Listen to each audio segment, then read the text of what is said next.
Well, it's a great pleasure, Stephen, Okay. to have a chance to talk to you. I'll have to shout quite loudly because my voice has to go into that I see, thing right, there. okay, yeah. So if I shout unnaturally, you'll know why it is. Anyway, it's a great pleasure to be talking to Stephen Hugh-Jones, whom I've known for 35 years at least, At least. and worked with, and never during that period knowingly had any row or disagreement of an unpleasant kind. So Good. I think it was almost the only member of the department, apart from Gilbert Lewis, who I can say that of.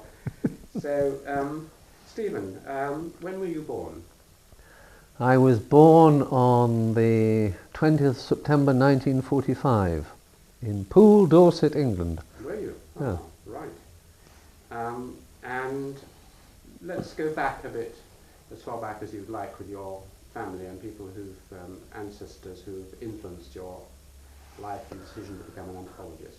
I think I really have to start with my paternal ancestors and my father rather than my mother, not because I've got anything against my mother, but simply that my father is one of the major influences, directly and indirectly, in why I became an anthropologist.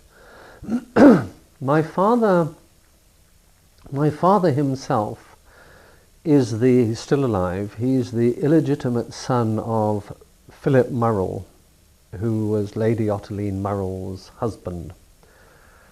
And he had a very odd upbringing in that his father half accepted his existence but half denied his existence, so that, for instance, the reason I'm called Hugh-Jones is because my father's father, Philip, at roughly the time that my father was born, Philip Murrell and Lady Ottoline had a child called Hugh, and my father's mother's maiden name was Jones, so that when my father was young, he was initially called Philip Hugh-Jones. And later, when he went up to Cambridge, his father said to him, "I should put a hyphen between the Hugh and the Jones, my boy, because that'll do you good in Cambridge." So I became what Marvin Harris calls one of the hyphenated. There's that chapter in his book, The Hyphenated and the Unhyphenated, like Radcliffe Brown, Evans Pritchard, and there's Hugh-Jones. But just like Radcliffe Brown was actually A.R. Brown, I think there's a sense in which I should be S.H. Jones. Anyhow, my father lived with his mother, who was herself quite an interesting person. She worked on the Nation, the New Statesman and Nation, and she knew Edmund Blunden and various other sort of poets and writers of the time very well. She was on the periphery of the Bloomsbury group in more ways than one. And from what I know, my father's father, Philip Murrell, was quite, in some senses, very encouraging to my father, though kept him slightly hidden and in the background. And my father is a very remarkable person. He's absolutely has always been very fascinated by natural history, and that's a strong element of my life which will become clear later on. And a great traveller. My father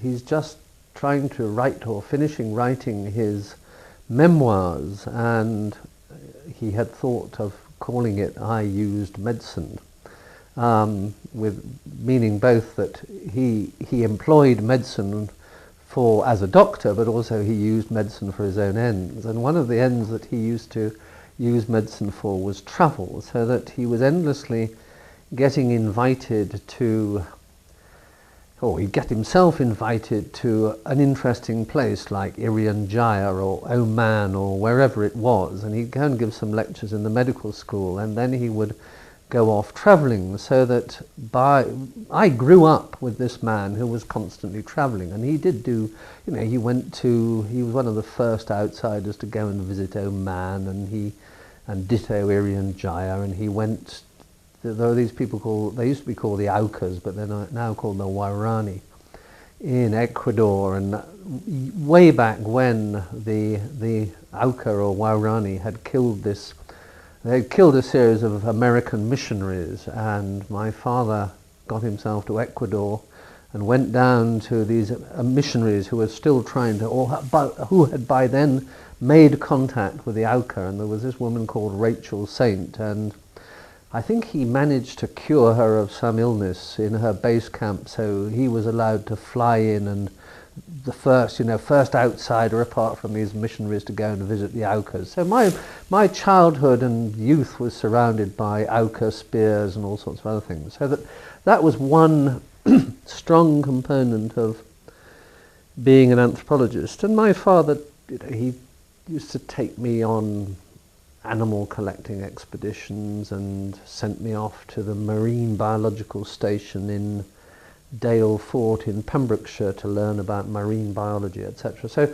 travel and natural history and a kind of anthropology were in the air in my family, though I didn't actually know the word anthropology. But my father went on a medical Royal Geographical expedition to the Xingu, and he knew the Villas-Boas brothers, etc. So that some of this happens after I've become an anthropologist, but this was already in the air. But I suppose the other very experience was at the age of, I think, my memory is not entirely correct, I think at the age of 7, my father took us all off to Jamaica because there had been this move to create the University of the West Indies. This was at the time of decolonization, the new wind blowing, the winds of change in the world were blowing. And a team of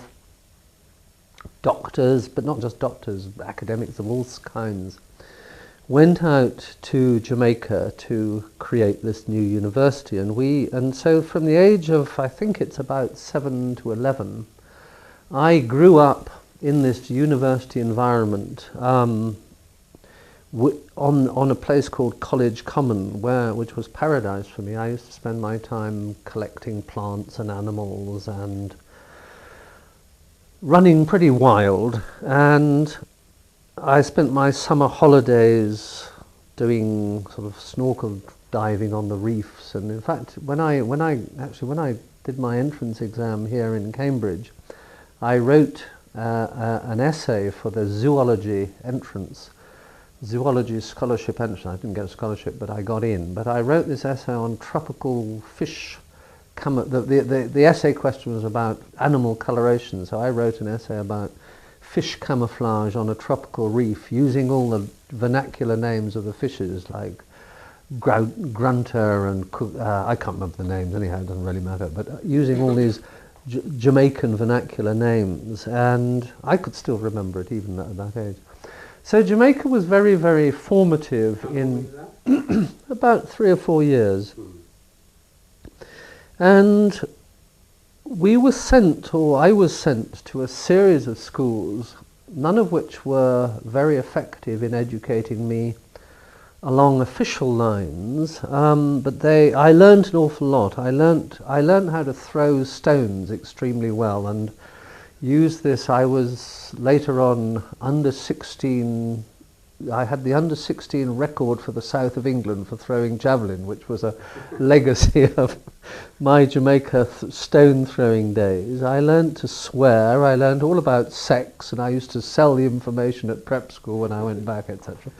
So I learnt a lot of useful arts and crafts and knowledge of life, but what I didn't really learn was reading, writing and arithmetic. And at the age of 10 or 11, my parents effectively panicked, and they sent me back alone across the Atlantic to a prep school called Port Regis in Dorset in order to effectively civilize me, because I had really run wild. I mean, going to school consisted of putting on a pair of shoes, and otherwise I spoke fluent Jamaican patois, and I couldn't speak proper English. I didn't know how to read and write properly. I could sort of make a stab at it, and I don't think I could tell the time. And I was sent to this English prep school, which was an absolute horrific shock for me. It was a real trauma because it was the whole culture of the place was totally different from anything I knew and liked. So I was pretty miserable. In fact, I've still got somewhere the first ever letter that I ever wrote in my life, which is almost indecipherable because the handwriting is so bad. And it says, "Dear Mummy, I am very unhappy. Please tell Nellie," who was our Jamaican servant, or our sort of nanny, "please tell Nellie to send me some. I'm sure there are some green ones on the veranda." And I'm saying I wanted passion fruit because I was feeling sort of deracinated and miserable. Anyhow, I was initially I was mercilessly teased at this prep school, but I was quite tough. Just to sort of give you the flavour of the toughness, one of our favourite games in Jamaica was we used to stand in 2 rows with piles of stones, big stones, and we used to throw them at each other. And the first team who had sustained a sort of injury that we thought was worrying enough for somebody, blood enough for mother to have to deal with it, the other team won. So we were quite tough. Anyhow, I was initially quite a lot teased, and I remember at one stage somebody broke a model airplane that I had, and I got hold of them and put their head on a stone mullioned window and started going like that. And I was hauled off by a schoolmaster, and I was in terrible trouble, but I acquired the reputation. I was called the murderer for a bit as a result of this. But people stopped messing with me after that. Anyhow, I was set sort of remedial reading stuff and given books which, I'm sure this is partly mythology, because one's memories of childhood are mythology because you tell these stories at endless times, but they seem to me to be books like John Has the Ball, John Gives the Ball to Jane. Anyhow, I thought reading, I just didn't want to know about reading. And I was rescued effectively by a biology master called, we used to call him Froggy Harthen. I can't remember his first name, Mr. Harthen. H-A-R-T-H-N or H-A-T-H-N, I can't really remember. Anyhow, he realized that I did know quite a lot about natural history, because I spent my time collecting caterpillars in the woods, and my first school report says he has had a good time out of doors. He realized that although I was struggling desperately, I did actually know things, and what I knew about and what I liked was animals and plants and ecology and things. So he gave me Wallace's book, Travels on the Amazon and Rio Negro, and there's an extraordinary piece of coincidence about this, which I'll come on to, because this was a book this was written in 1853, I think it was, by Wallace, and Wallace goes to the upper Rio Negro, the Vaupés, where I ended up doing my field research. Though when I chose to do the field research, I hadn't got Wallace in mind. But there is a most extraordinary coincidence, because Wallace gave the first ever account of Jurupari rituals, which was what I wrote my PhD thesis on. Jurupari. Anyhow, Froggy Harthen gave me this book, which was full of sort of steel plate engravings of palm trees and Indians and fish and things. I thought, wow, this is really exciting. I do want to know about reading. So really from very, very young, this was one of the reasons that I was determined that I would go to. I already knew about Amazonia. And having been in the tropics, I was determined to get back to the tropics. That was my main impulse, was to get myself back to the tropics, which I loved, and I didn't really like England. I mean, for instance, in terms of botany, when you look at, I remember learning at school about leaf adaptations and the way that different, you've got leaves with tendrils on the end and leaves with hooks on the end and leaves with Dutchman's pipes on the end, all these different modifications of leaves. And when you think about sort of what you have to, you can see all this in English plants, but they're really absolutely pathetic compared to the way in which you get sort of the luxuriance and complicated adaptations of tropical plants and animals. Everything is speeded up and done at a much greater degree of elaboration. So I always just like the tropics. And my father also, while we were in Jamaica, my father went and he led the expedition to climb the mountains in the Sierra Nevada de Santa Marta in the north of Colombia. So I also had Colombia in my head from an early age. And so at school, what I liked reading, I read quite a lot of novels, and I read a certain amount of, I sort of was fairly diligent as a student in general, but what I really liked was reading about natural history. And my father is, he's now retired, but he was a chest physician, a specialist in gas transfer in the lungs. And my parents, particularly my father, always used to say to me, of course you can do anything you like when you grow up. But then in daily conversation there was sort of things like, well, when you're at medical school, such and such would happen. So that I felt that I was sort of stuck in this tramline, that it was inexorable, that I was going to be, I had to become a doctor, or I was going to be forced to become a doctor. And I did zoology, botany and chemistry at school, or initially biology, physics and chemistry at school, because that was what you did in order to become a doctor, and that sort of met with school and parental approval. And sorry, I lost but I'll come back to it. I did these three. I did zoology, biology, physics, and chemistry at school. You've moved on to another school, obviously. You've moved on to. Yes, I'd moved on by now to Bryanston School. Bryanston. Yes, I'd moved on to Bryanston. And how did you find Bryanston? Was it better? You were civilised now.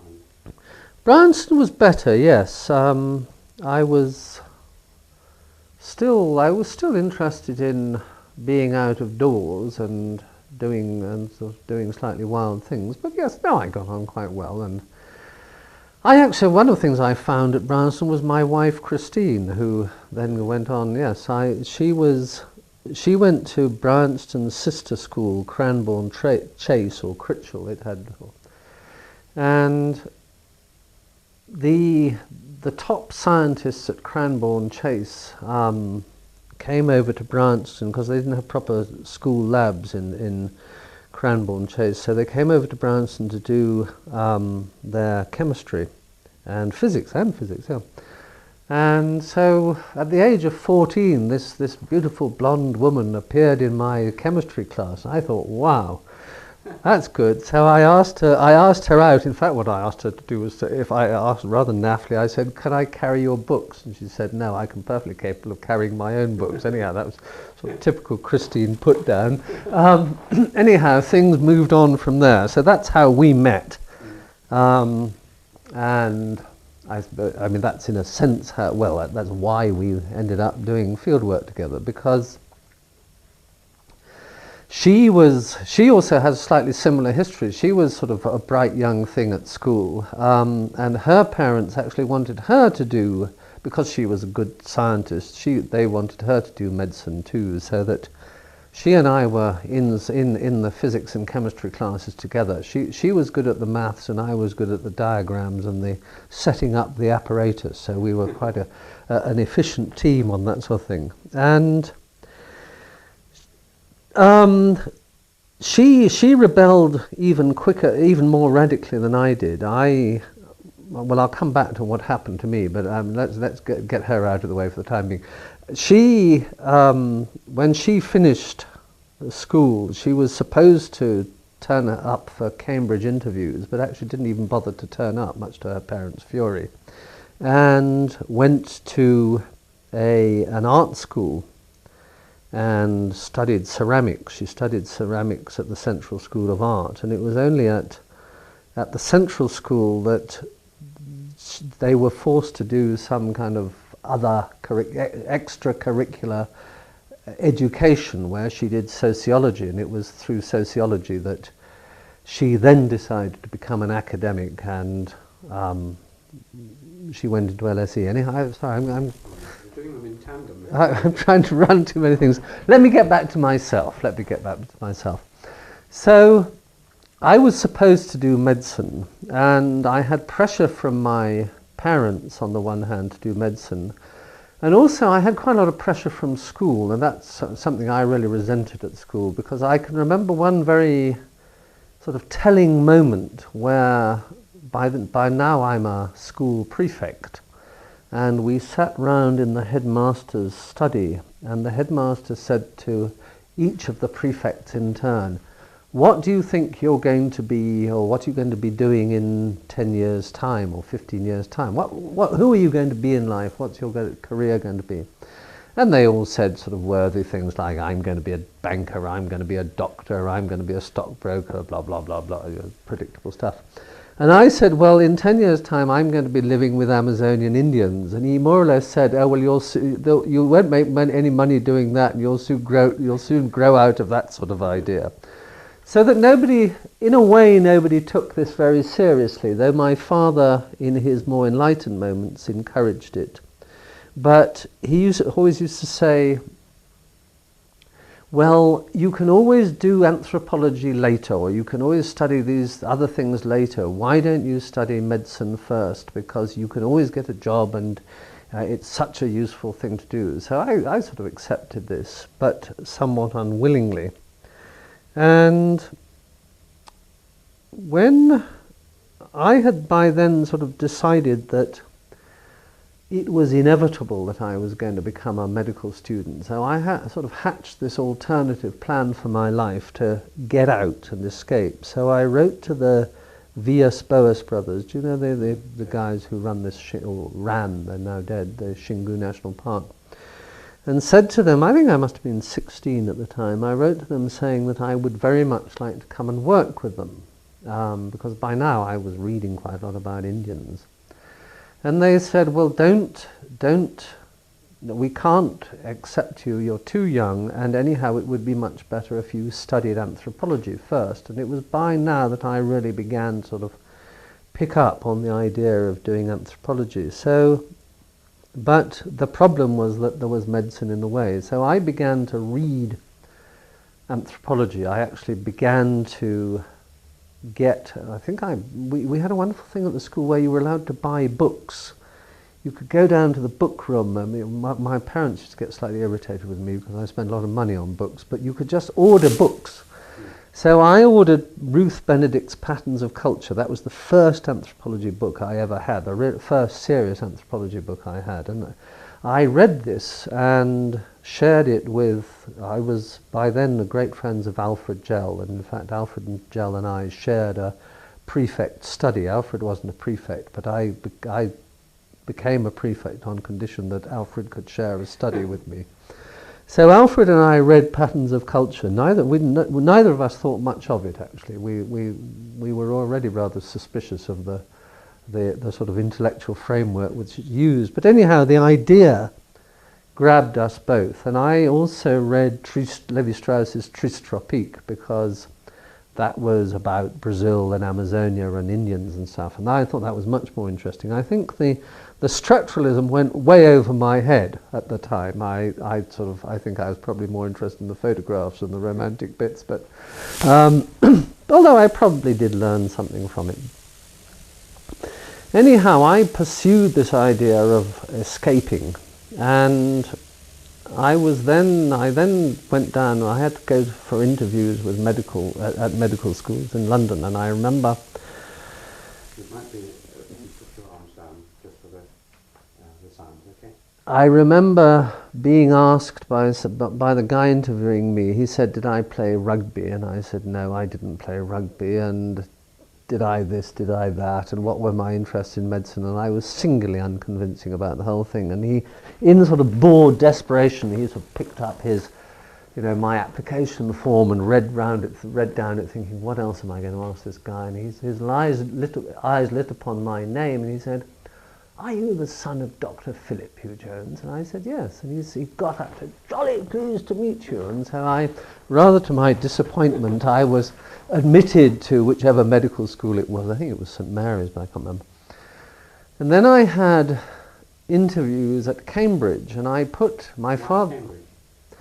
My father was at King's, so not exactly to spite him, but in order to sort of distance myself from him, I put King's last on my preferences.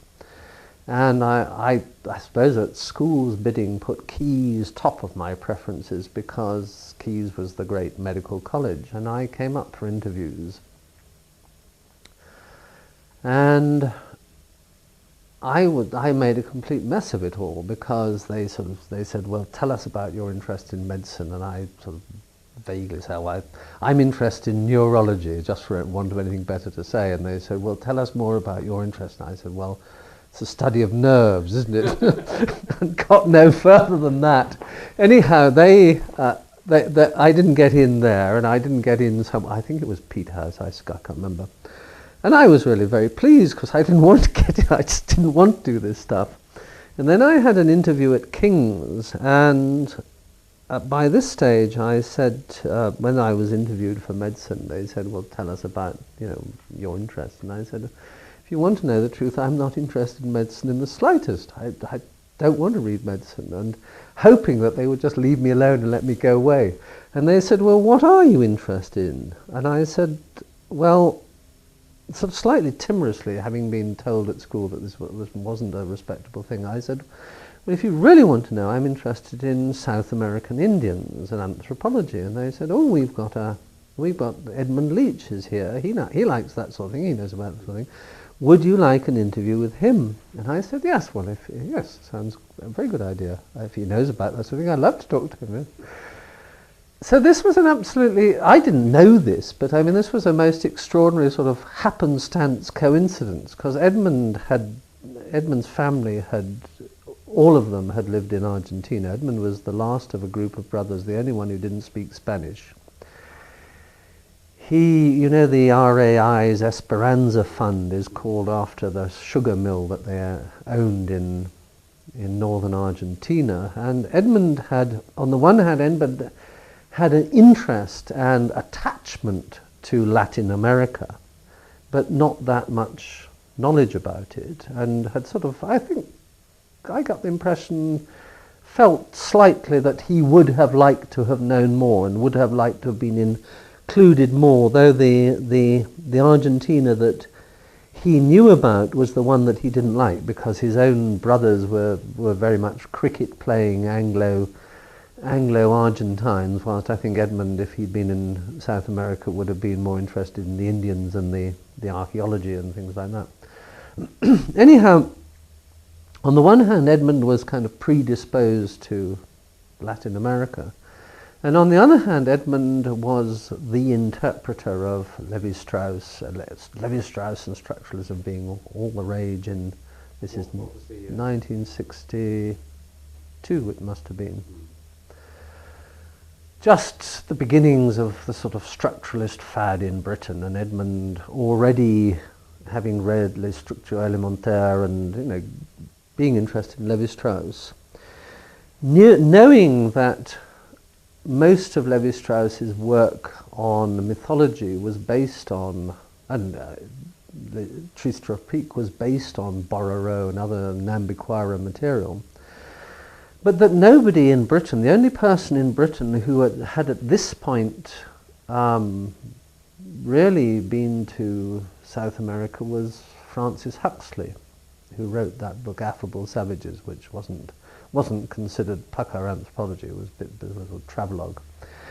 Anyhow, here suddenly in Edmund's study appears this young man who knows actually quite a lot about South American Indians, has actually heard of Levi-Strauss, knows about the Borrow, and so I had a very, very long interview with him, and he was, he had that sort of funny laughter that he had, and oh, extraordinary, And we talked and we talked and we talked, and I told him, quite honestly about my dilemma about medicine, and that I had intended to get out, to escape, and go and find my fortune with the V.S. Boas brothers, or go travelling. Anyhow, I'd been decided to go to South America one way or another and not go to medical school. And he said, well, you don't have to run away effectively. You can come here, we'll give you a place here. And I was more or less admitted on the spot. But follow your plan and go to South America, because I'd planned to go to South America. So I came out sort of feeling, walking on air, thinking, wow, things are really possible. This isn't university, far from being an impediment to my dreams and plans. This is actually going to be a facilitator to what I really want to do, which was go and live with Indians and be in the Amazon jungle. In parenthesis, at boarding school, I had also developed an interest in archaeology, because when they were building the new music school, they came across the remains of a Romano-British settlement, and so I instantly founded the Archaeology Club, which was probably more a treasure hunting exercise than serious archaeology. But we did do an excavation, and I think we sort of mimicked what you're supposed to do with grids and all that sort of thing. And to our delight, we found the skeleton of a Romano-British woman who was 6'2", which was absolutely astounding, because Romano-British women weren't normally 6'2", and I think she still lies in the British Museum because she was so extraordinary.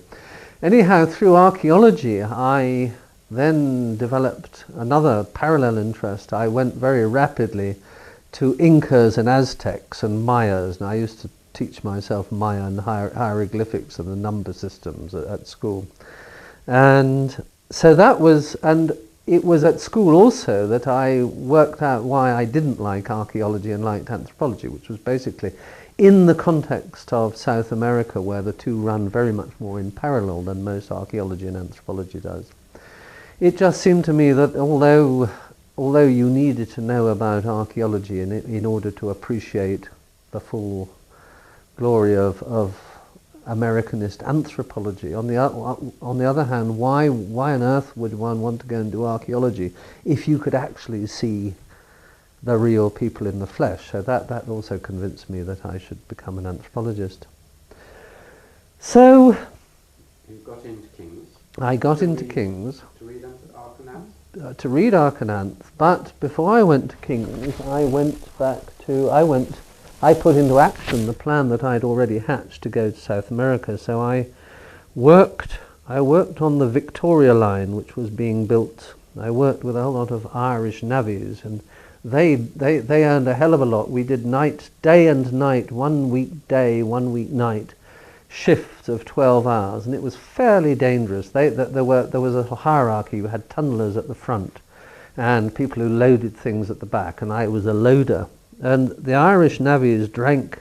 They used to earn an absolute fortune, and every Friday they would drink it all up, and on Monday they'd come back to earn the next whack. I tried to avoid drinking and stashed it away to pay for my trip to South America, or contribute towards my trip to South America. And my parents chipped in, because by now they thought this went with parental approval. And I went to Venezuela because I went by boat, and had hoped to stay in Venezuela just because it was the first place the boat got to. And when I got there, I found that it was extraordinarily expensive. I mean, in those days, Venezuela, as is now, was an oil economy, and they were still using sort of big silver coins and things, and it was just prohibitively expensive. So I spent about a week in Caracas and decided that I had better move on. And on the ship I'd met an English school teacher and his wife who were going out to teach in Colombia. And they'd said that if I went to Colombia I could go and stay with them. So I got on a bus and went to Bogota and went to stay with these people called Forrest Warne, and somebody Warne. And arrived in Bogota, and started looking for Indians and very quickly heard about this character Reichel Dolmatov, Gerardo Reichel Dolmatov, who was the sort of doyen of Colombian archaeology and anthropology, and went to see him and said, I want to go and visit Indians. And he said, well, the place to go is the Vaupés, which is where I later did my research, which is on the it sort of straddles the equator, or it's on the equator on both sides of the Colombia-Brazil border.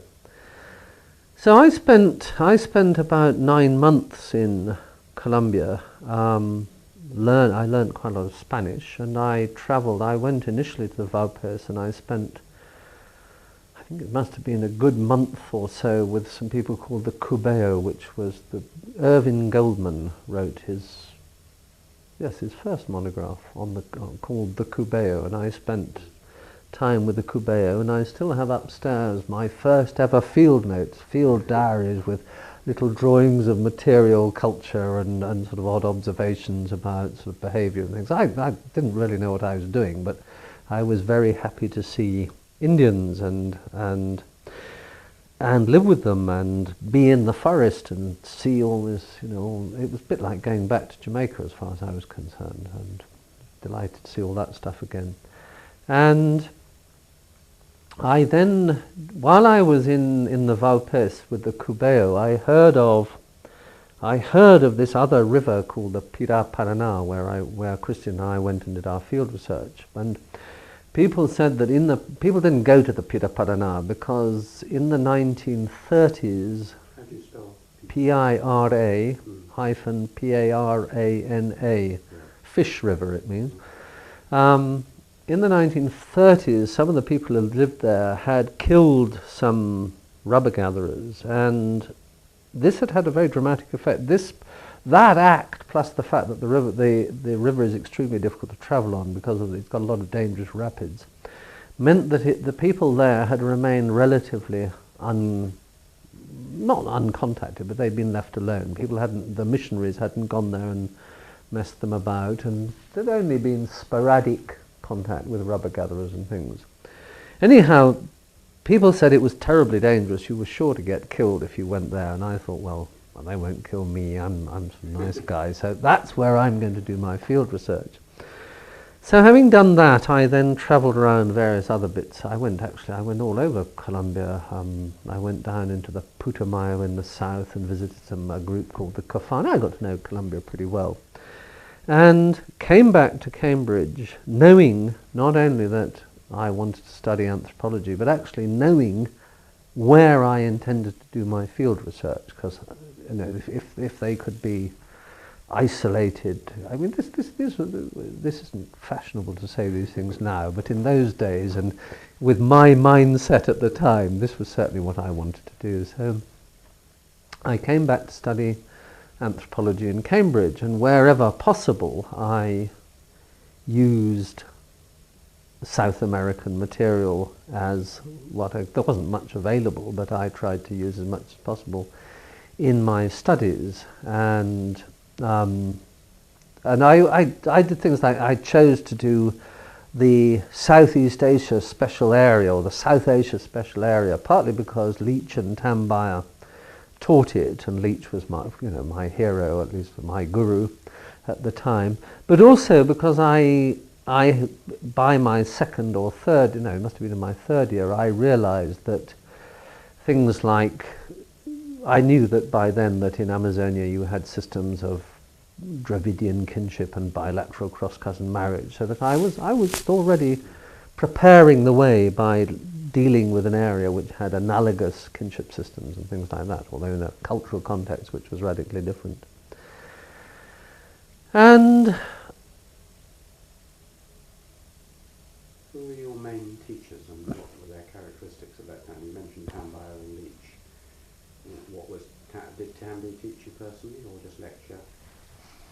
Leach was my main teacher. Leach was the person who supervised. Leach I sort of felt already a kinship with, and also a debt of gratitude to, because as far as I was concerned, he'd sort of saved my life. And I also liked him. I found him absolutely terrifying to begin with. As a first-year undergraduate, he was very moody and very unpredictable. And he was very difficult because I learnt very quickly that he was a dangerous character, because if as a sort of willing first-year undergraduate you wrote an essay which agreed with him, he used to test you by, he didn't like you agreeing with him because he felt that he was trying to teach you to be critical. So that if you agreed with him, he would get quite sort of testing and say, well, why do you agree? What about this? And you'd have to justify your agreement.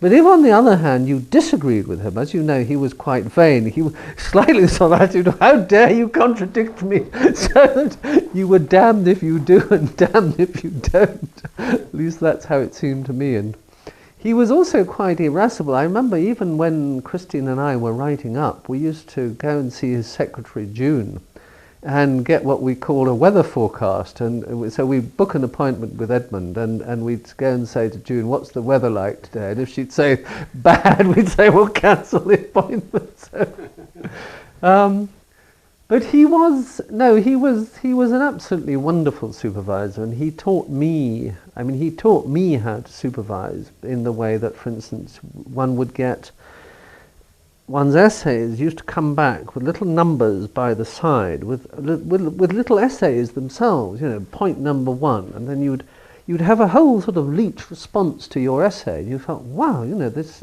I haven't been wasting my time. It was a really serious dialogue, and I always tried to emulate that with my own students, and that's why sort of supervision took the act of supervising was far more time consuming than it probably should have been. But he was very good and very interesting, and he was right at the sort of cutting edge, so that I remember being made to write in very early on. We were made to read about there was Andrew and Marilyn Strathern were out in New Guinea at the time, and people were just discovering these extraordinary exchange systems, which later became the sort of mocha and things which we now teach to undergraduates, were just in the air there. So Edmund would make us read all these very bad descriptions of the mocha and the tea. I remember writing an essay on the mocha and the tea and wondering why was I reading all this stuff?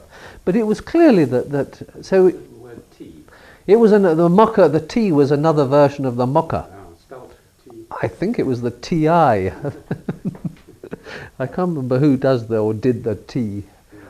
Anyhow, you just felt that you were all the time right at the cutting edge of his anthropology. He was, of course, extremely partisan, and as Alfred Gell wrote in the introduction to his book, The Art of Anthropology, that there was a sense in which it wasn't. I don't know that our teachers meant it to be like this, but it was the great days of the supposed battle between Leech and Fortes, which was largely, I think, conducted through the pages of JRAI, where it got quite heated, and Jack Goody got his fair bit of flack, like that famous Rethinking Anthropology, where Edmund refers to mistakes in his field notes and that sort of thing. But it was certainly the case that I think Alfred also, we felt, I mean, you were either on that side, the Edmund Tamby side, or you were on the Maya Jack side, and we were certainly on the Edmund Tamby side, or the Edmund side. So He says that Jack was regarded as the devil, and you didn't go to his lectures. Yes, no, we didn't go to his lectures. We went to Ray O'Fortune's lectures because they were so hilariously funny and just completely off the wall. He would stand with his back to the audience for an hour writing mathematical symbols on the board, and we would just hardly anybody went except us. We just went for entertainment's sake. But we didn't go to Jack's lectures. No, Jack, lovable though he wasn't a particularly fluent lecturer in those days. That was another thing. But so most of the stuff I did was very much with Edmund, and then I think I can't remember whether it was in my second year or third year that Edmund became provost. Must have been can't remember, can you remember, 65, 66? I think perhaps it was in my third year. Anyhow, then Tamby took over from Edmund in King's and became Director of Studies, so that I also worked quite a lot with Tamby, who was also, I mean, you know him well, very, very interesting, very inspiring, and also somebody who at the time he was much more approachable he was much more sort of, you could be a mate of Tamby, whilst I don't think Edmund was quite he was a friend, but he was slightly distant. Were these the days when there was such a small student body that you went off with the lecturers to the... Oh yes. There were about, I think there were about 8 or 9 people in my year, and that's something which has changed a lot, because I think today, we have classes of 30, 40 in a year, and of those, possibly only 2 or 3 per year, I don't know my exact figures, but roughly that sort of thing, might be going on to do the subject, whilst when I was an undergraduate, we were taught on the assumption that we were all going to go on, and indeed most of us did, so that in my year there was, who was there? There was Rod Stirrett, Vanessa Mayer, Ibrahim Tahir, Roger Ballard. I'm sure I ought to remember. Caroline was 1 year ahead of me. When there were And Alfie, or not? Alfred, yes, of course, Alfred was in my year. Can't remember the others. Anyhow, but most of them went on to become anthropologists.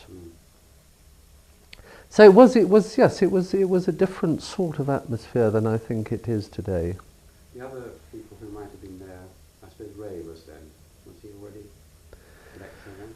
Ray was there. I don't remember much about Ray. Of course I remember a lot about him as a colleague later on, but I think he was very much within the goody 40s Africanist camp, and so part of what Alfred called on being on the side of the devil. And G.I. Jones was there. G.I. Jones, again an Africanist. The people that I remember, I remember James Woodburn very well indeed, because James was bubbling with enthusiasm. He was fresh back from the Hadza, and I still have my notes from James's lectures about everything about the Hadza that you ever wanted to know, and more. And he was a great enthusiast. It was great fun. But I think my intellectual life was very much dominated by Leach and Tambaya, and also Noor Yalman, who taught the Asian special area. Now, how did you get on with Maya at that time? Again, as an undergraduate, the only thing that there are 2 things that I can remember about Maya, one of which was his proverbial first year lectures on the necktie. That's all I can remember, was that he lectured to us about the necktie. I can't actually remember why, probably about rolls or something. And I can also remember him, yes, I can remember presenting my first seminar paper, in that he used to run a 3rd year seminar. And I remember us all feeling very frightened by the idea of presenting in a seminar, and actually Maya being extremely good at running the seminar. He was very good. His eyes used to go round the room, and they would light on you, and he'd say, "Well, Stephen, what do you think?" And you would have to say, and then you'd have to present. But he would pick out people and get them to participate, and that was very good. He was good. But I didn't have much to do with him, and in fact, he made a stab at kind of recruiting me when I'd finished as an undergraduate. I announced my intention that I wanted to stay on as a graduate student, and I wanted to work in Amazonia. And I remember Maya inviting me into his room. He had that room at the bottom of the stairs in the library, and he had a picture of Ghana on the wall, and it had I don't think they were flags, I think it had sort of grid shape or something. And he said, "Now, Stephen, you don't want to go to Amazonia. Look what happened to Francis Huxley." So Francis actually was held up. Nobody works in Amazonia. Anthropology doesn't happen in Amazonia. Why don't you go to Africa? We've got whoever it was, Pepe Roberts here and Keith Hart here. Now there's a place here that you could go to. And I said, no, Mara, I'm sorry. I really do want to go to South America, and I'm determined to go to South America. And there I shall go.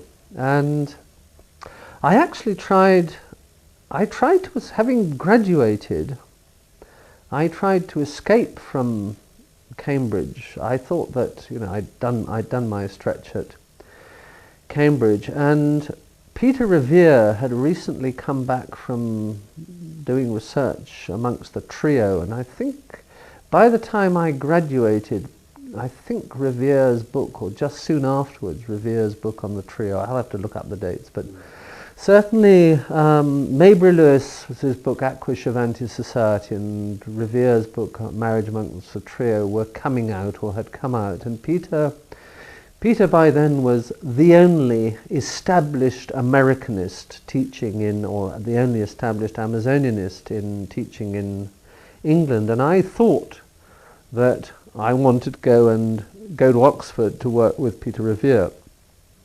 And in retrospect, I'm extremely glad it didn't happen, because it couldn't happen. What happened was that I went over to Oxford and I had an interview with Godfrey Leonhardt and Raymond Carr, the historian, who also wrote about fox hunting. And to my annoyance, they said to me, "Why do you want to do research in Amazonia? Why don't you do research in the highlands of, what's Amazonia? Amazonian Indians are completely irrelevant to today's world. Why don't you do research on peasants and indigenous peoples or peasants in the highlands?" Scotland, you mean? No, the highlands of the Andes, the highlands of Latin America. And I said, I'm sure I rather irritated him, but I said to Godfrey Leonhardt, "Why, on the basis of this, didn't you go and do your field work in Khartoum? What relevance did the Dinka have?" And bit of a smart-ass reply. But anyhow, that and various other things meant that they said I was much too much of a romantic, and that I couldn't come to Oxford. So I came back with my tail between my legs and said to Edmund, "Well, can I stay here and work with you?" And in fact, I was extremely lucky, because I knew Peter and still know Peter very well, so that I got Peter was a friend who actually came over then during my first year as a graduate student. Peter used to come over and started giving lectures on South America as a special area, so that it was beginning to enter into the anthropologist consciousness by then. But so that I maintained contact with Peter, but on the other hand, working with Edmund was very, very exciting, not only because he was damn good as an anthropologist, but he was particularly useful for us who were working on Amazonia, because he would say, when we came back from the field, we would write things, and he'd say, "I don't give a damn whether this is what the Americanists or the Amazonianists say. It's absolute balls." He says balls. And sometimes he was right, and if he wasn't right, you would really have to, you'd have to persuade him that you were right, so that it made you really think, and he was much more challenging, whilst I think that if I'd been working with Peter, it would have been very interesting, but in a sense slightly too cozy. And I think, just sort of reeling forward to the present, I think one of the problems of anthropology in Amazonia has tended to be that it has been a slightly isolated, closed circle. And I certainly feel, insofar as I've tried to break out of that sort of slightly closed world, that was one of the influences, one of the important influences of Edmund on my life, was that he allowed me to break out. I suppose it's worth bringing in the we. When I say when we came back, because as I explained earlier, I had met Christine at school. Christine like me, rebelled against doing science and medicine, but more radically, so that she went to art school and then realized that she was missing out on anthropology, or missing out on academia, on academic studies, so that she walked into LSE, and I think she met Forge, and she said, "I want to come study sociology here." And he said, "Well, you have to have an interview." And she said, "No, no, no, no, you don't understand. I'm typical Christine. I'm a different case. I'm a mature student. I've been at art school. I left school some time ago, etc., etc." Anyhow, she got herself into LSE and started doing sociology with a sort of bias towards anthropology, and very quickly transferred to anthropology. And she was taught by Lucy Mayer and James Woodburn and Raymond Firth, and then by Anthony Forge.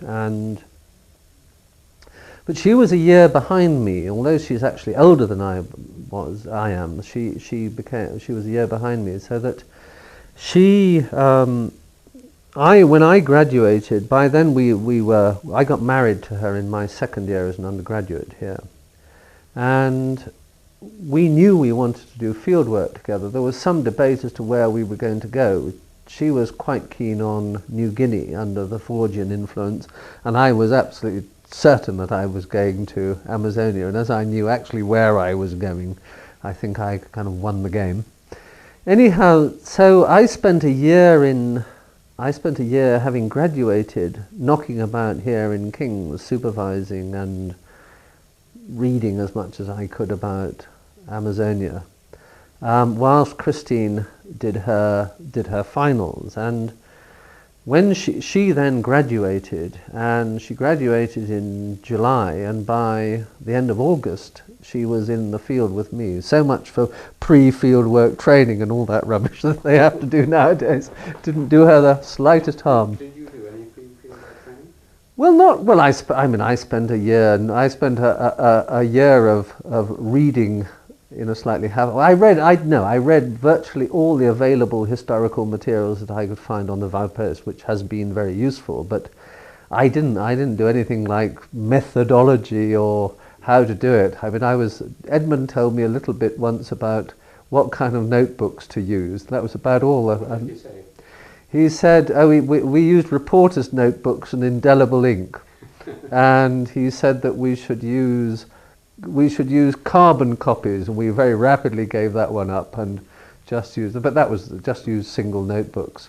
The indelible ink was very useful. We overturned in a rapid, and I lost some of my notebooks, and they were recovered about 4 months later from the bottom of the river, and they were still legible, so that he was quite right about the indelible ink. But so anyhow, so Christine and I were two people who were already going to Amazonia. Then, and that's another point. In my year, there was Peter Silverwood Cope, and he was a friend of mine, and he wanted his father was a diplomat in Brazil.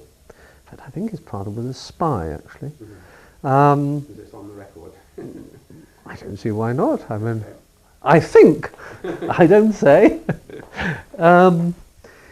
He wanted to go to South America and had been to South America, and so we teamed up. And then there was Bernard Arcand, a student who was doing the MPhil had come from Canada, and he wanted to work in the Nicobar Islands, but he couldn't get a permit because the Nicobar Islands were off limits.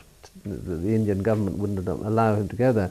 So as he was friends of Pete Silverwood and Christine and myself, we kind of roped him in.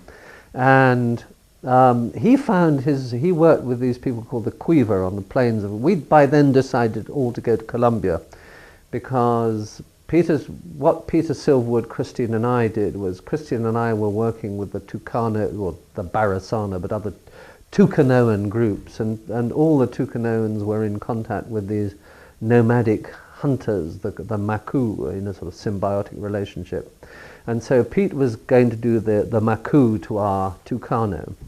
And Bernard decided to join us. So Bernard got a pin and just went blunk like that on a map of the sort of flat, jungly bits of Colombia. and landed up with some people called the Quiver. It was Bernard who created or invented the aphorism about, we were talking at lunchtime about tribes getting anthropologists they deserve and anthropologists getting the tribes they deserve. Well, Bernard's version of that was, if you can't get a good culture, at least get a good beach. Because this was when people were beginning to do anthropology on Italians in Bedford, and us lot thought, why on earth would anybody want to go and study Italians in Bedford if you can go to Columbia or somewhere? But film, didn't you? The Last of the Quiver. That's right. Yes, yeah, that's Bernard's. Yes, he was actually here at that dinner party that we had. So anyhow, Edmund solved our money problems by employing. Edmund then put in this massive project to the ESRC for research in the Colombian Amazon, so that Edmund invented his own big research project and employed all four of us as researchers, so that suddenly, this is the we to who I was referring to, suddenly, whereas before there had been really no study of lowland South America and Britain, suddenly in Cambridge there were these four people, all Edmund students, going out at once to do field research in Colombia. So Christine was one of his students? Christine was one of his students, and did he get on well with her and she with him? Yes, there was a sort of breaking in period, because when Christine and I came back from the field, we wrote our first bits of, our first tentative chapters for our thesis, and I remember writing my first tentative chapter, and as usual Edmund sent me back 10 pages of detailed commentary, and Christine sent in her first chapter, and she got back something like saying, "Fine, Edmund." She went to see him personally, said, "Look here, just because I'm a woman and just because I'm Stephen's wife, you bloody well treat me in the same way as you treat him." And Edmund's kind of terribly sorry.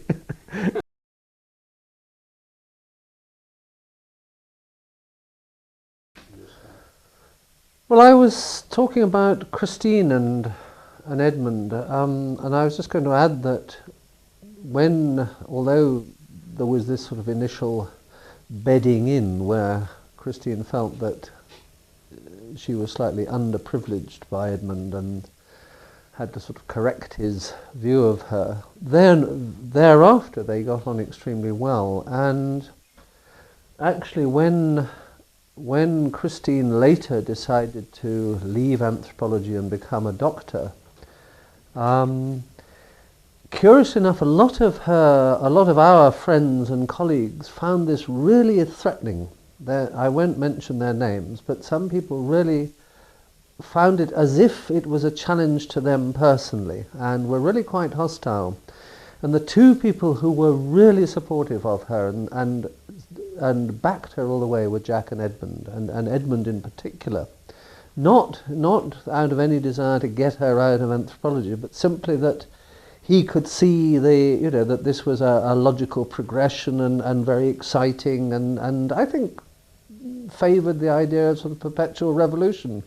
And so he was very supportive of her. And then much later, when he got cancer, when he had his brain tumour and was dying, Christine and he were very, very close, partly, I think, partly because he was her sort of academic daughter, but also because as a doctor, he could talk to her about what was happening to him, and she was a sort of sympathetic ear, but also somebody who he knew and trusted, but also somebody who would give him some feedback and give him a sort of second opinion about what the other doctors were saying. So they became very, very close indeed.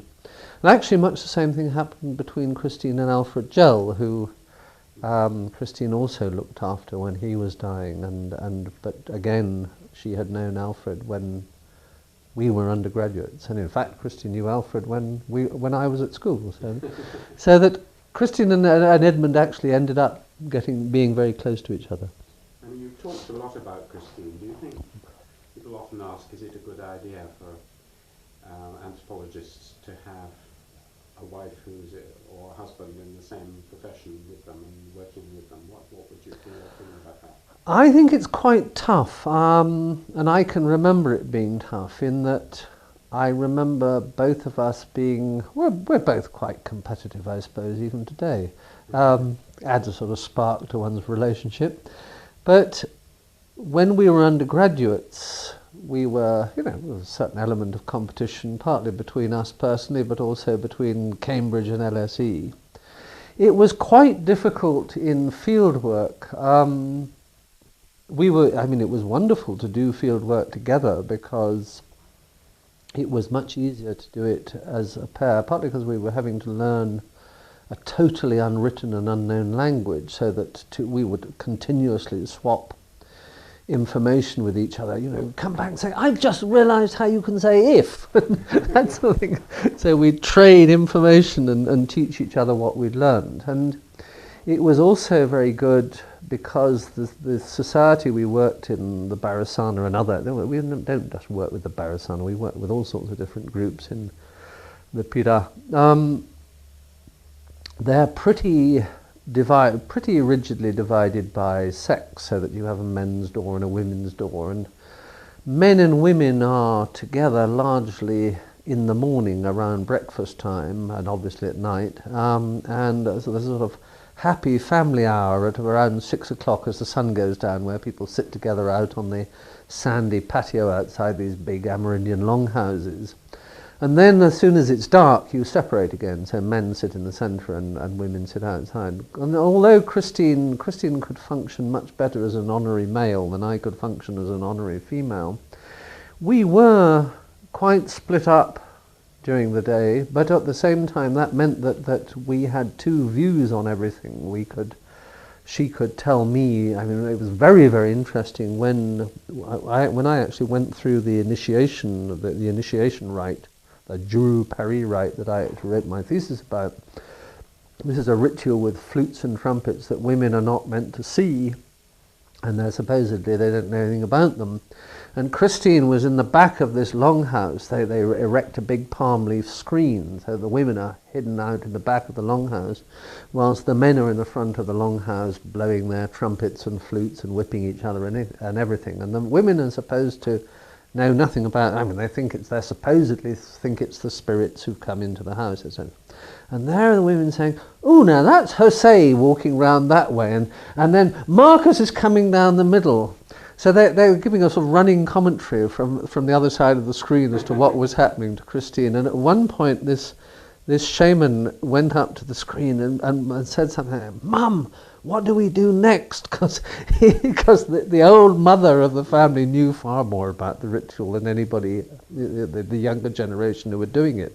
So that she was able to show immediately that, very convincingly, that the secret was not really what the women didn't know, but the secret was in a sense that partly that there wasn't much of a secret, but also that knowledge wasn't anything to do with what people knew, but what was appropriate or not for people to talk about, so that in the right context women would know. So anyhow, it was very useful, but at the same time, going back to the difficulties, I think certainly during our fieldwork, Christine found it initially very difficult because I was with the men, and so the men were talking about shamanism and ritual and secret flutes and cult trumpets and telling myths and all the rest of it. And Christine spent a lot of her time, and we would go out into the forest and hunt and fish and do sort of notionally exciting things, whilst Christine spent an awful lot of time in this blazing sun in these manioc gardens digging up manioc, and initially felt that she sometimes got quite frustrated and said, "It's all very well for you've been here with the men talking about exciting things. I've just been sitting in this bloody chagra digging manioc with the flies." But actually the great strength of her thesis and then book was really to turn, the great originality of it was really to show that it was precisely in this sort of quotidian, boring or apparently boring, mundane process of cultivating manioc and doing other domestic chores, that there was a whole hidden dimension of Amazonian symbolic thought, etc., which people had just completely missed out. I mean, people literally didn't know, although they literally didn't know how you process manioc. Because you know that thing, the TPT, that's the sort of cylinder that you're supposed to... If you read in every textbook, in any museum, it tells you that they put the manioc mash in this squeezer in order to extract the poison, which is complete rubbish. They don't extract the poison with it at all. They simply use it to dry the pulp afterwards. But it took her to actually observe, rather than just saying, oh, well, we know how to make manioc. She actually sat down and watched what was happening. But that came later. At the time, she felt that I was getting all, I was seeing the feathers and paint, and she was just seeing the sweat and dirt. So she didn't like that. It was also, I mean, we found field research. It's very difficult. Some of it's a long time ago, some of it is recent, but it's very difficult to remember what it was like. But certainly at times it was acutely stressful, and we were pretty miserable, particularly in the early stages, in that the Barasana they weren't exactly hostile, but they weren't particularly pleasant to people who, in their eyes, people whose parents and grandparents had murdered and raped their parents and grandparents, so that we felt at times at the wrong side of the colour bar, and they were pretty aggressive to us until, for about the first 4 months, they were really quite unpleasant. And we felt extremely isolated. We had nothing to eat. The only stuff we could eat was what they were eating, and if they didn't choose to feed us, we went hungry. And our sort of emotional tones went up and down, and there were times when she was feeling chirpy and I was feeling absolutely miserable, and so you'd sort of unburden yourself. Oh, why don't you just stop being so stupid, or the other way around? So that wasn't always easy, but it got, as the sort of stresses got less, it was much easier. And I suppose it was quite difficult in the writing up phase, in that certainly I think both of us felt that when we read each other's writings, it was difficult to sort of separate out sort of criticism of an academic kind, which was well-intentioned, from, oh, well, you would say that about what I've written. So that but I think, on the other hand, we are still happily married, and I think a great deal of that has to do with the fact that we survived field work together, and although she doesn't work in anthropology directly, we still talk about it all the time, and so that... But it's not unambiguously easy. I certainly tell my students who fall in love with fellow anthropologists that they need to watch out. It's not an unambiguously romantic ride. You talked about the main sort of findings of Christine's work. How would you describe what you, on your first fieldwork anyway, in your first book, what did you think is important about it, and what contribution does it make? I think the main thing that well, there were two sort of dimensions or axes on which I was working. In theoretical terms, I think the thing which was really interesting and significant was to, in a sense, Levi-Strauss had written this huge, by then he had published some but not all of his mammoth 4-volume work on South and North American Indian myth.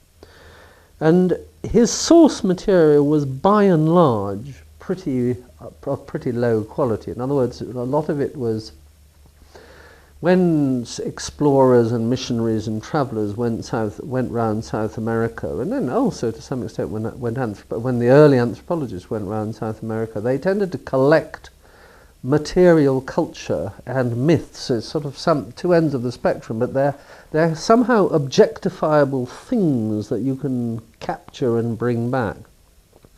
So that Levi-Strauss's work was very much comparative, broad-based, and not actually very well ethnographically rooted. And I think what my own work, but also Christine's work, both of our work, but particularly my own work, was really about was not just testing Levi-Strauss, but doing something else, which was really to say that, I mean, Levi-Strauss's great argument was that you can't really understand one myth without a myth, and his universe of myth is open-ended, so that it takes on the whole of South and then North America. Whilst what I think I was trying to show was that actually that there was a it's not that I want to fetishize the idea of tribes or cultures, but that there was a coherence within a particular area, in my case, Northwest Amazonia, and that this coherence wasn't simply within myth itself, but it also, I mean, Levi-Strauss never really wrote about ritual. He has not written very much about ritual.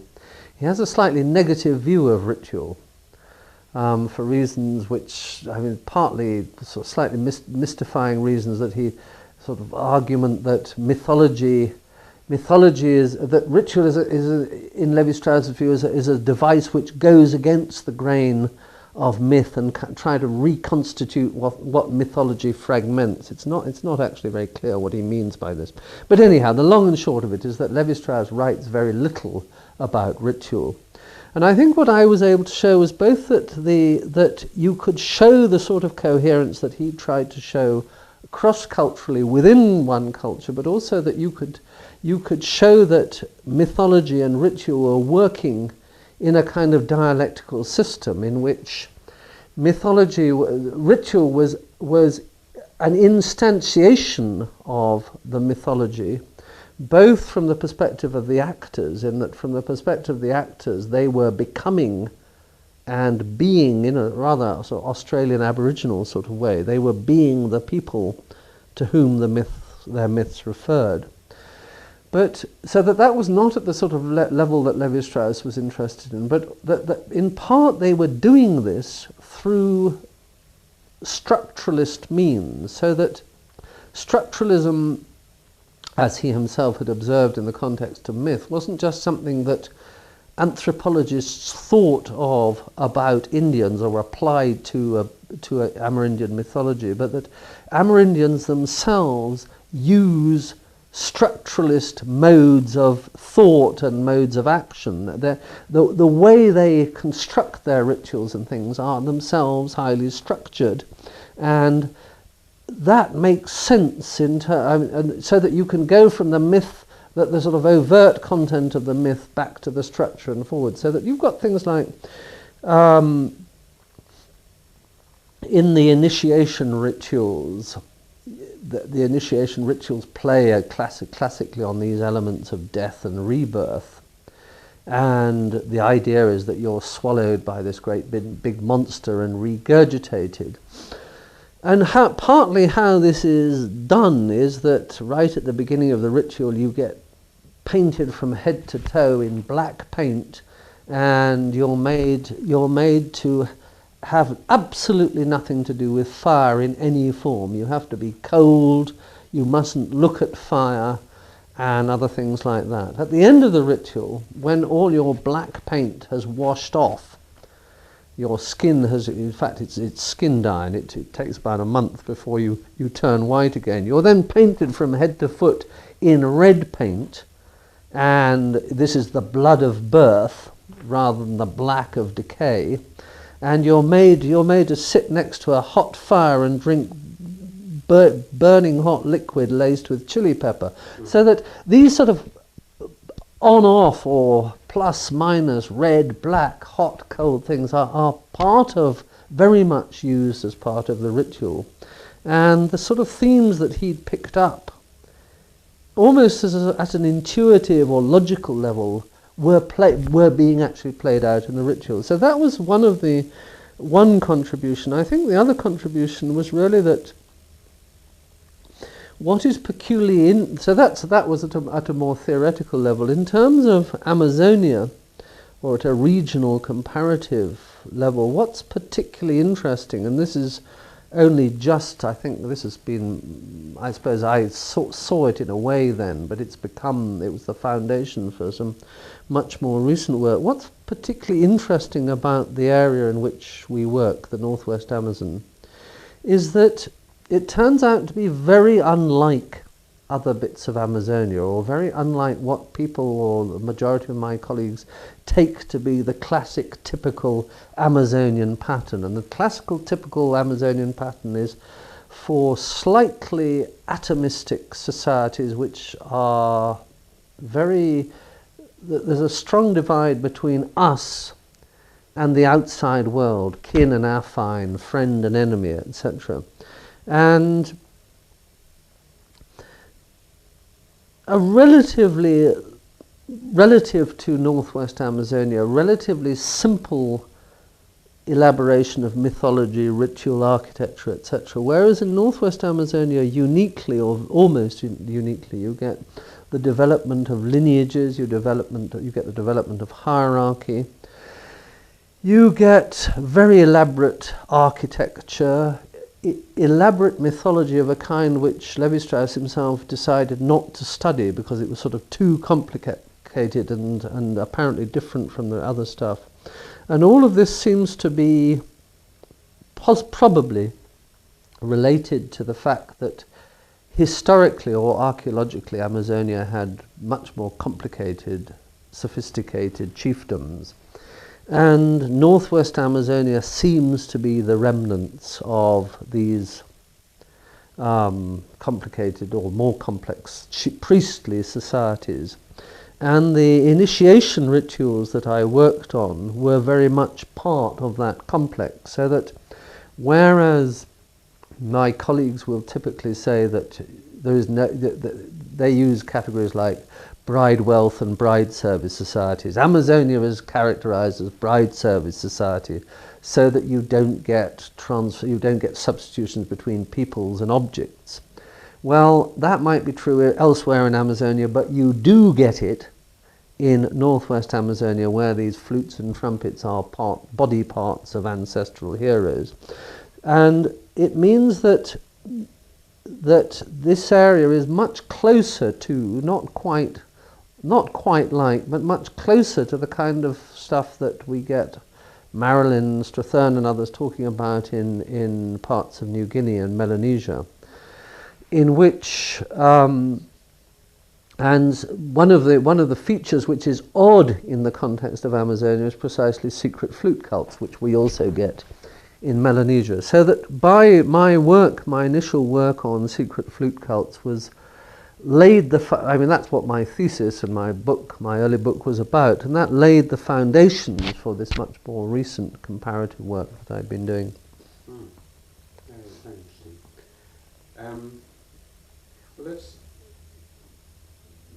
One question I often ask is your first arrival. Do you remember first arriving? I mean, Chagnon gives a famous description as he arrives at the Yanomami, or Yanomamo. Do you remember first arriving with, or perhaps you'd been there already and say it wasn't such a shock? I had been there. It was rather different because it didn't involve, there was no real first arrival, because we work in this area which is a vast area. There are about probably 15, 20,000, 30,000 Tucanoan Indians in this whole area, and some of them live in, when you fly into the local town, it's full of Tucanoan Indians, but they're living in houses in the town. And right at the other end of the spectrum, there are these relatively, or there were at the time in 1968 when we went there were Indians living in traditional longhouses, some of whom really hadn't ever met an outsider in their lives, and virtually none of whom spoke any language except their own. They spoke a lot of different Amerindian languages, but no Spanish at all. But the first arrival, you just went from the city further and further out, so that there wasn't that catastrophic moment of landing from Mars. But I do remember what we did exploratory voyage right down the whole length of this river, the Pitapanana, and after various hiccups decided to go back to a particular longhouse owned by somebody called Bosco. And we arrived there. We'd been through it before and thought it looked jolly nice and the people were friendlies, and it was big and tidy, and they were known to be two very powerful shamans. And so we decided to go back there, and we simply fetched up. In fact, we fetched up alone without a guide, which they thought was very interesting, because me driving my outboard motor in the canoe. And we arrived at night, and we simply stayed there. And we really couldn't speak any language. We couldn't speak to them because we simply couldn't communicate. And so we were learning Bharasana language, literally with gestures, eat, trying, and then we'd play with the children, I eat, you eat. And the children were very good because they would adopt our perspective. So instead of saying, they would say, instead of, when you pointed, they'd say, you eat, not I eat, from their perspective. And then you could, if you learnt the word for tomorrow, you could say, I eat tomorrow, and they'd say, no, I will eat. And so you could go through these verb paradigms, and yesterday I eat, no, I ate, etc. And so you would, and most of our language learning was with children, or initially with children, because the adults thought we were very boring. But so we didn't exactly have a first moment, but what was quite interesting was that it took us about 2 or 3 months before we could begin to sort of really converse. And it was only at that point that we could really say who we were and what we were doing. And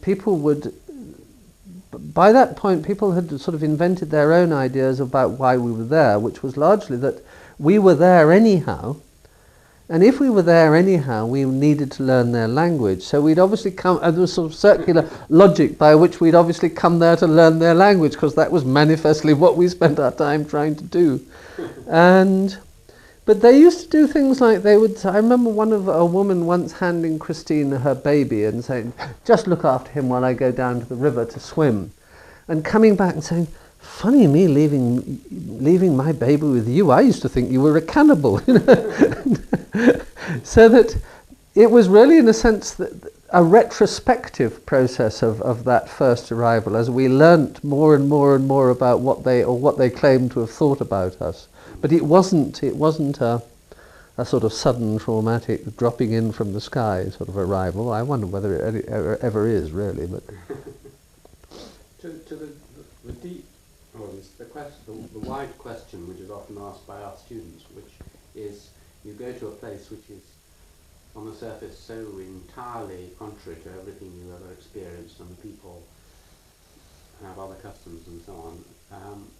Do you feel the psychic unity of man when you're with them, or after a time, once you've learnt the language, or do you always feel a sense of strangeness, and these are not united to me in any psychic way at all? Oh no, I feel very much a unity. Sometimes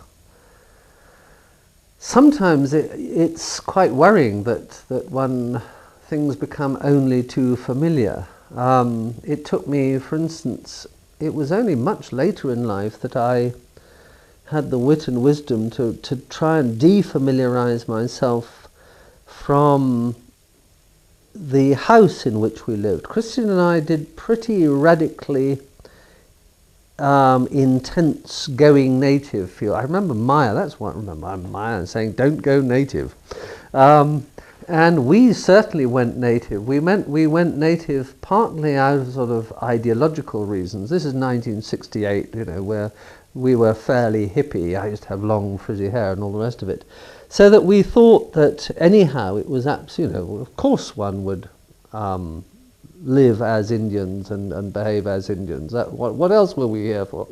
But it was also for practical reasons, in that it took us, in order to get to where we did our research, the first time we went in was a pretty tough the sort of journey that you see on the telly as you know, Colonel Blashford Snell going up the Amazon, the sort of unsung hero bit of anthropology, which we all feel very embarrassed to talk about. But it really was difficult and dangerous to get to. I mean, we had a catastrophic canoe accident and lost all our stuff, and so that we couldn't take very much stuff in with us, and also we knew that the experience of the Barasana with previous generations of white people was always of a kind of rather brutal rubber-gatherer semi-enslavement, so that we didn't want to we never ever got anybody to carry anything for us. So the only stuff we had with us was what we could physically carry on our two backs, and if you've got to carry tape recorders, batteries, notebooks and everything else, you haven't got much room for a lot of clubber, so that we were totally dependent on them, and we didn't want to live, so we lived in the longhouse. We didn't want to live apart from them, dressed or undressed as they did, ate exactly what they ate and nothing else, because there was nothing else to eat.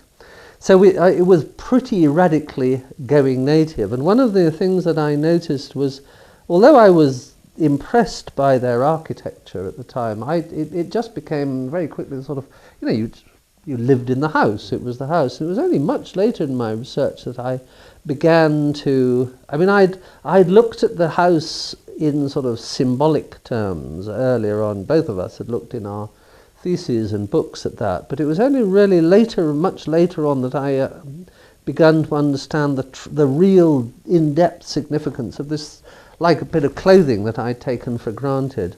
And I think that why I'm saying all this is because I think in my own case it's actually quite easy to get only too familiar with it all.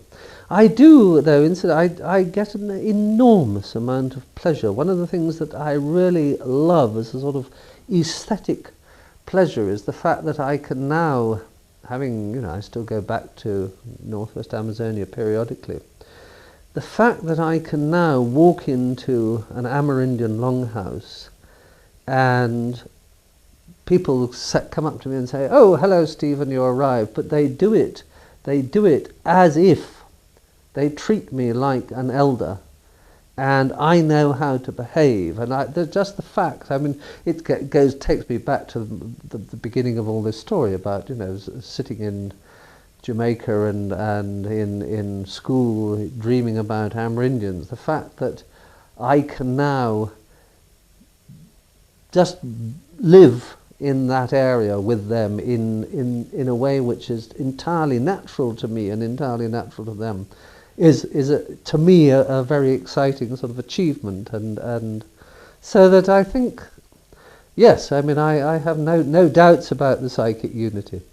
Taking that last point on, some anthropologists clearly go to integrated, undivided, enchanted worlds as a counterweight or even an escape from their own divided industrial capitalist individualist society. Do you think there's an element of that in your pleasure?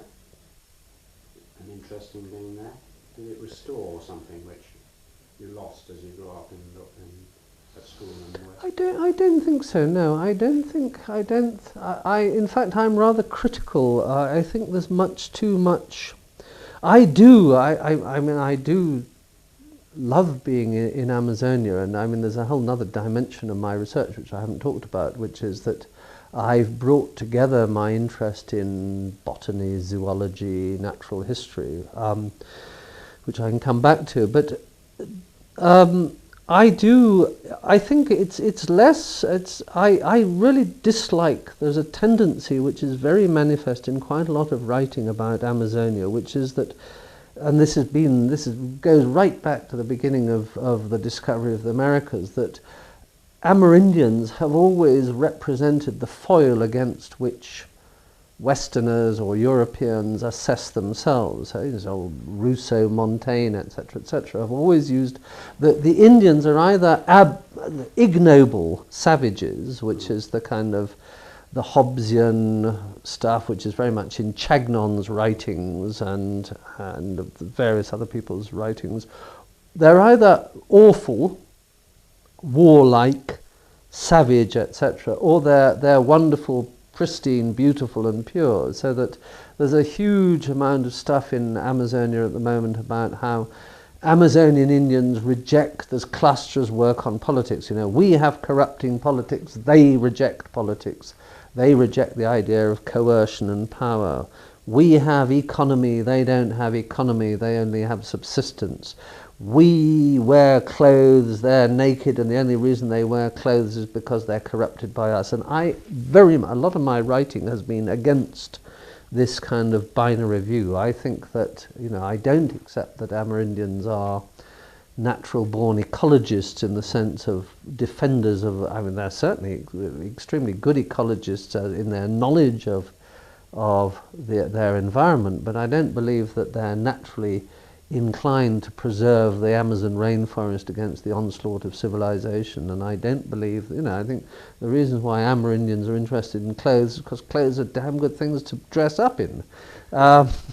It's not because, when they're dressing up, they're not just dressing up in imitation of us. They're doing their own thing in their own terms, of course.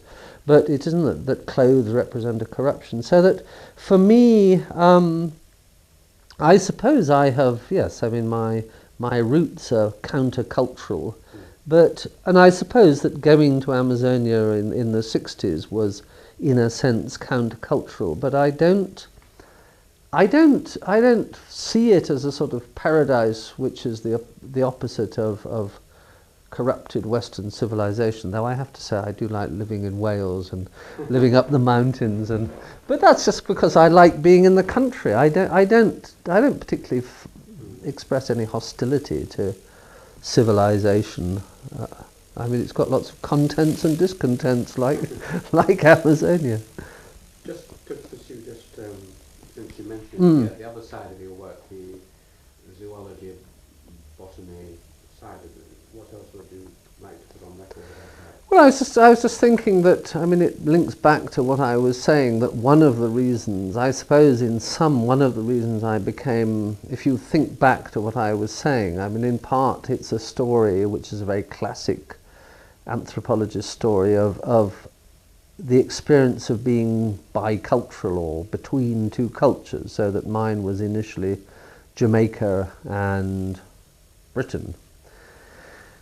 So that's one, but the other reason was that my interest in the tropics and my experience of the tropics was very much an experience of animals and plants. I still keep snakes and things. And one of the things that I loved about being in Amazonia, and one of the things which I think made me able to communicate quite effectively with the Indians there, was that for them, the forest, the plants and the animals are as familiar. I think people find it very difficult to understand that it's no more mysterious that Amazonian Indians know the names of umpteen species of frogs and plants as it is that any child of six, when a child of 6 goes into a sweet shop in Britain, they know the difference between Smarties, Malta. They have a whole taxonomy of sweets, and they have a whole, kids have a taxonomy of dinosaurs and a taxonomy of cars and all that. So they know, they have all this stuff organized, their urban environment, and that's just what Amazonian Indians do about their environment, so that children know. They have detailed knowledge, and they have to have detailed knowledge of all the stuff around them.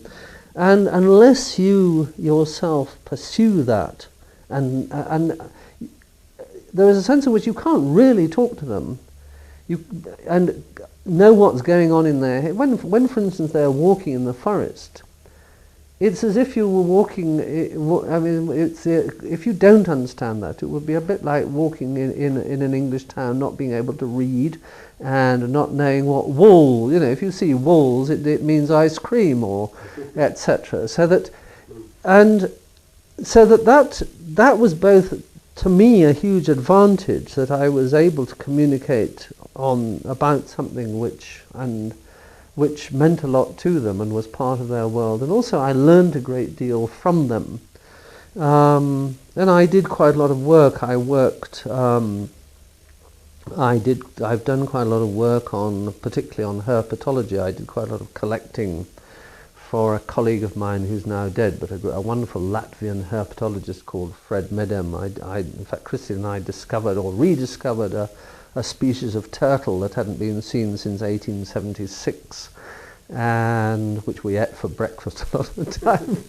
And now that I've retired and I'm not obsessed with sort of prestige things like the RAE and can do what I like, one of the projects that I've got going is to write up all my material on herpetology and things, which is a combination of zoological, my own scientific interests in snakes and frogs and lizards and things, but also it chimes in with the people who I work with, who are similarly very interested and whose mythology is replete and symbolic ideas are replete with what snakes are about. And so it's just bringing those two interests together. That Lovely.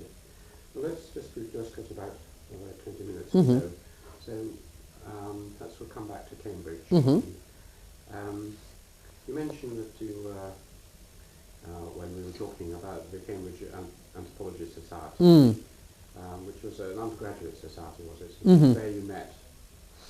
Well, I was dragged into it by, I remember going to this as a keen young first day freshers fair, going to the undergraduate, to the freshers, the society's fair, that's right, the society's fair, where I met Carrie Humphrey and various other people whose names, there were a whole series of them. There was Johnny Parry, Chris Fuller. There was that sort of generation of people just above me were all around, and I know Johnny Parry and Carrie were certainly two of the people who were in that society. So I was recruited in this sort of process of succeeding generations on a 3-year cycle. I became a staunch member of the Anthropology Society, and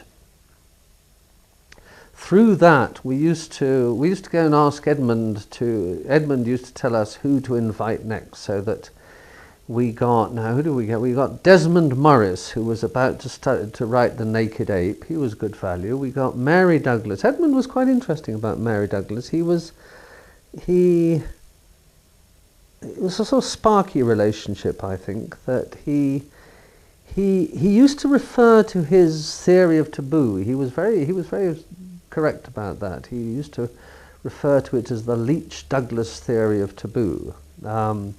So he sort of appreciated her, but I think he found her a bit difficult to cope with and a bit spiky. And I remember that when we used to take the speakers out to dinner, and I remember finding Mary Douglas it was quite a tough evening with Mary Douglas as your guest. And I remember, what else do I remember about that society? I remember, I wish I could remember who it was, but there was somebody who was interested in anthropology and psychoanalysis, and it was held in a room, I think it must have been in... It wasn't Elizabeth Bott. No, it wasn't Elizabeth Bott, it was a man. Anyhow, Edmund was... There was a spiral staircase in the middle of the room, and Edmund came in late, and he got his keys out of his pocket and started going chunk, chunk, chunk, chunk, chunk, chunk, chunk, like that. And this put the speaker off, and he then went to sleep and started snoring loudly and slid slowly down this spiral staircase. And the speaker was absolutely furious, and Edmund ended up fast asleep. And when he'd finished speaking, there was question time. And he answered for a bit and slightly flustered, and Edmund woke up, sort of listened to what was going on, and very quickly asked a question. I suppose he must have been only half asleep. Asked this question, which was somehow so devastating that this man was completely cut. And we then had to take this sort of furious speaker back to the station. It was acutely embarrassing. I can't remember who it was, but anyhow, that was the Anthropology Society. Then you came as a assistant lecturer in 1970. 71, I think it was, yes. And you were you then a fellow of King's, or? No. I was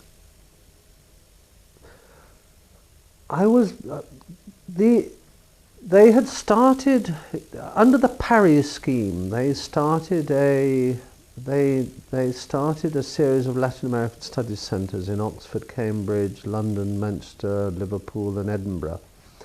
And Peter Revere had this post in Cambridge, which was under the Parry scheme, which was a lectureship in the anthropology of South America. And he then went back to Oxford, and I remember Maya, I'd only just started writing my we came back in 71. I remember I had no intention ever of becoming an academic, I assure you. Back in those days, anthropology was, as far as I was concerned, largely a device to get me to Amazonia. I simply didn't, we knew when we got back that we had to write our theses, but I didn't sort of think about what was going to happen next. Anyhow, rather to my surprise, Maya called me in one day and he said, "Look, Stephen, we've got this job in Latin America. Why don't you put in for it?" And gosh. Because Peter Silverwood Cope wanted to go, Bernard Arcand wanted to go back to Canada, and Peter Silverwood Cope wanted to go to Brazil, and Christine, by then we got, I think, 2 children, one child and one child about to have 2 children. And so and I was writing my thesis first when Christine was going to delay, or I was going to try and get my thesis out of the way as quickly as possible. So it looked as if I was the candidate for the job, and so Maya said, "Put in for it." So I said, "Well, are you sure?" And to my intense surprise, I got it. But I don't suppose there was a great deal of competition. So I became a lecturer in 71, and I became a fellow of King's in 74, again in slightly sort of odd circumstances as far as I was concerned. I had supervised, as soon as I graduated, in the year before going to do fieldwork, I supervised most of King's undergraduates in all years and was director of studies. And then I went and did fieldwork between 68 and 71. And when I came back, I took over the reins again and became director of studies, and I just always supervised King's undergraduates. We were living, you have to get the measure of this, we lived out on the Gog-Magog hills in a complete sort of fantasy, slightly hippie world. We had nothing to do with the university. We came in only, I used to come in to give my lectures, but otherwise we lived way out there and had wild parties and all the rest of it. We were very alienated from the academic scene, and I was in King's, but not actually very strongly a member of King's. I didn't have much to do with King's. I supervised them. Anyhow, I was summoned by the college council to come and discuss supervision, and I thought, I don't know what this is about. So I went and I was sat down in the council room, and they said, "What are your views about supervision in King's?" And I said, "Well, to be honest, I thought it was quite good for the people, the good students, because it encouraged them, and it saved the ones who did, who were disasters, and I thought it was a bit of a waste of money and a waste of time for the mass in the middle." And I sounded off in a slightly arrogant way about supervision, although I still would back up what I'm saying now to some extent. Anyhow, but I didn't realise what was going on, and they said, "Thank you very much, Dr. Hugh-Jones," and I went out of the room.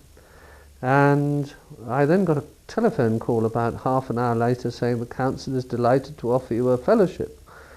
But nobody had said to me that they were interviewing for me for the fellowship in the first place. Was Edward Provost at that time? He must have been, yes, he must have been, yes, he was, yes. So you came into your fellowship. I mean, later you became quite heavily involved with things, didn't you? I mean, you ran the prepositor election, for example, on one occasion, and you were on many committees. I got very heavily involved in King's. I suppose, I mean, then I became I became very much fully a member of King's in that sense, in that I was I became assistant senior tutor and did that for I think 3 years with Tess Adkins, and I suppose it was partly that I actually believe, I think it is quite important that people do administrative, good citizen type jobs, because I think it makes a difference to undergraduates. And I was a sort of insider in the college, and I could remember being an undergraduate and felt myself relatively young at heart and young in spirit. But also I enjoyed it. It was good fun working with, the people involved, Nick Bullock, Tess Adkins, Ross Harrison, and people were an extremely good team, and I made very sort of firm friends. And then I suppose that led to me acquiring a bit of a reputation as somebody who did things. Do you remember there was the strategies subcommittee which decided or didn't decide the future of Kings, and then I, as you say, ran the priposital election, not very successfully, and have done various other bits and pieces of that kind. And yes, and I suppose that Kings has been also privileged in relation to anthropology, and it's been a privilege for me to be in Kings as an anthropologist, so that right from, as an undergraduate I had Leach and Tambire as supervisors and directors of studies. I was a graduate student with people like Archie Maffagey and Johnny Parry and Alan Billsborough, and all the time was yourself. All the time one's been in a group of a very stimulating atmosphere. There's always been a lot of anthropologists in Kings. Kings has been a centre of anthropology. The Friday seminar doesn't actually still happen in Kings, though it used to, as you remember. But even now, the seminar retires to Kings for its after-seminar drink. So that there's a very strong link between Kings and anthropology at all levels, and we get extremely good undergraduates and that sort of thing. So it's. I mean, you mentioned the importance of being involved in administration.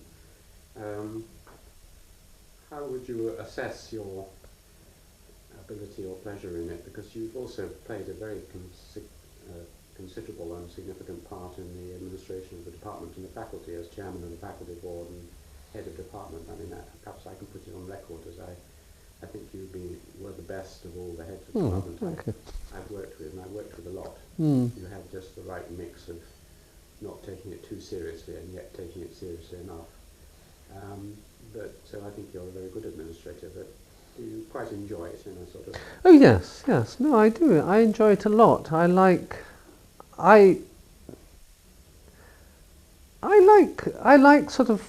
working with people. I like trying to achieve things together. I quite like the idea of teamwork. I enjoy. I enjoyed being head of department. I used to have to pinch myself and warn myself not to go back at the end of the day saying that was a bloody waste of time. I should have been doing my research.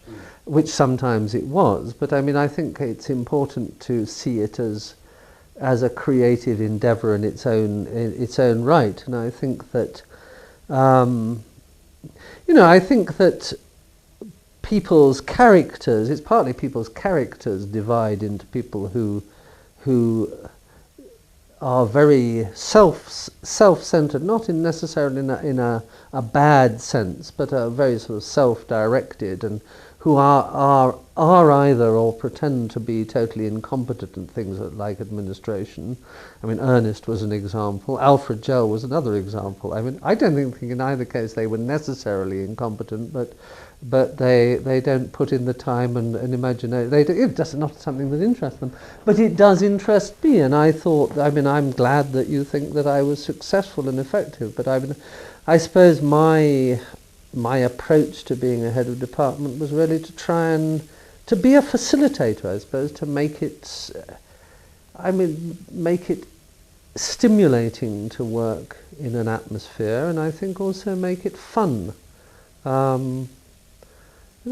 But I remember the negative side. I remember not of you as head of department, but working with Jack, who we both worked with.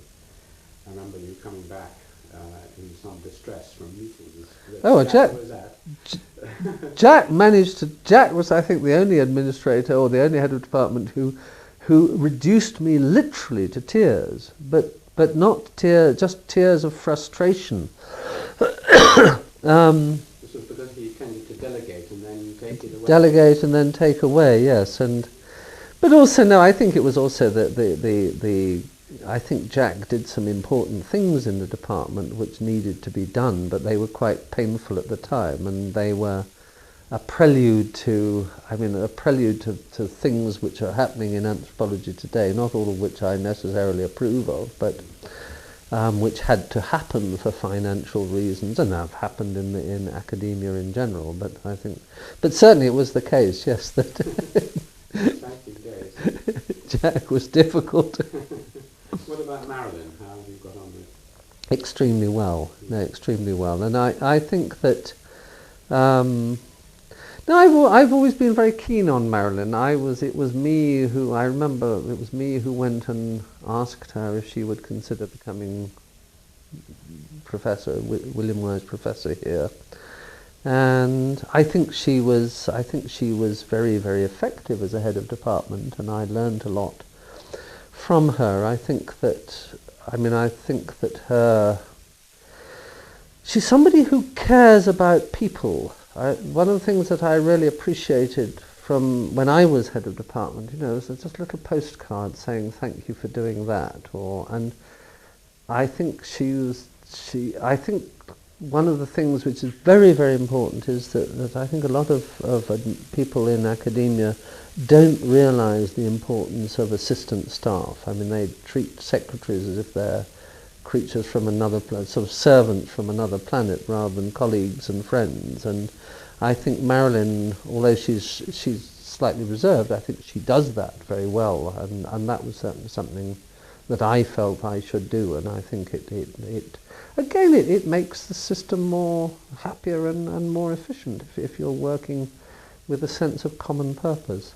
So no, I get on very well with Marilyn, and I didn't feel, it was me who offered to Marilyn to take over from her and break we'd had that mould that it was only the William Wise Professor who was going to be the head of department, and I thought it was probably time that we stopped and began to circulate it. So I was happy to volunteer to do it, partly because I thought she was getting ground down by it, but partly because it interested me as a project. But I didn't at any stage really feel that she was, although I didn't feel like she was sort of eminence grise making me do the things that she wanted me to do. I felt very free, and yeah. And you were also a very good chairman of our faculty board. You gave that after me, I think. I have the record for the shortest meeting, or perhaps you beat me. No, you beat me. 17 minutes you achieved, mine was 19. There are always tensions, and at some point our faculty may or may not split up, but people often regard the alliance of biological anthropology, archaeology and social anthropology as rather strange. There are only two places that really have that in this country.